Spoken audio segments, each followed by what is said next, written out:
একে ভারী বৃষ্টি, দোসর ডিভিসির ছাড়া জল, দুই জোড়া ফলায় বিদ্ধ সাধারণ মানুষ। জলমগ্ন বর্ধমান, হুগলি, বীরভূমের বহু গ্রাম, জলমগ্ন কঙ্কালীতলা ও তারাপীঠও। মাটির দেওয়াল চাপা পড়ে মৃত্যুও ঘটেছে। ঝিরঝিরে বৃষ্টি শুরু হয়েছিল শুক্রবার রাত থেকে, তারপর টানা 3 দিন ধরে বৃষ্টি।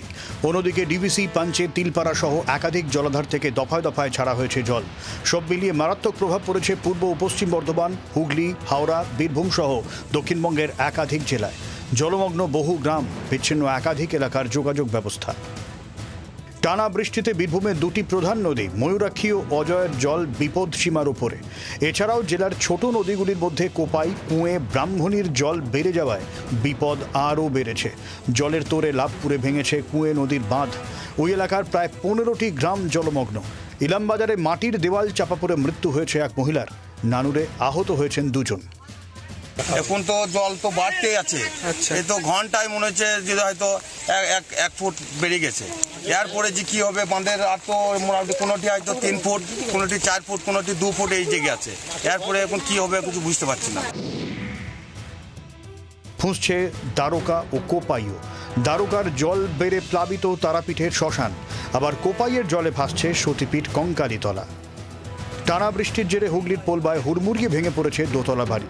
শুধু তাই নয়, গোঘাটের বিস্তীর্ণ এলাকা জলমগ্ন, কার্যত বন্ধ যোগাযোগ ব্যবস্থা।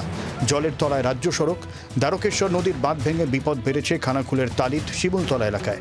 জলবন্দী কিশোরপুর 2 নম্বর পঞ্চায়েতের মহিষকোট, গুজরাট, বামুনখানা সহ বিস্তীর্ণ এলাকা। আরামবাগ, মেদিনীপুর 7 নম্বর রাজ্য সড়কের ওপর দিয়ে বইছে জল। গ্রামগুলির সঙ্গে যোগাযোগ বিচ্ছিন্ন হওয়ায় বিপদের ঝুঁকি নিয়ে চলছে পারাপার।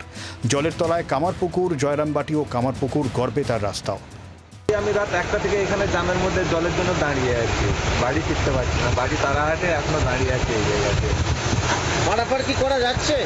এরপর যে যার রিক্সের মধ্যে পেরাচ্ছে, ছোট গাড়ি পেরাচ্ছে। ভারী বৃষ্টির জেরে প্রাণহানি আসানসোলের বারাবণীতে। গোয়াল ঘরের দেওয়াল চাপা পড়ে মৃত্যু হয়েছে একজনের। টানা বৃষ্টিতে জেরবার দুর্গাপুর শিল্পাঞ্চল। টানা বৃষ্টির কারণে দুর্গাপুর ব্যারাজ থেকে জল ছাড়া হয়েছে। জলমগ্ন বেশ কিছু এলাকা। রাস্তার ওপর গাছ পড়েও বেড়েছে দুর্ভোগ। ব্যুরো রিপোর্ট, জি24 ঘন্টা। বাংলার আওয়াজ, বাঙালির আবেগ, জি24 ঘন্টা।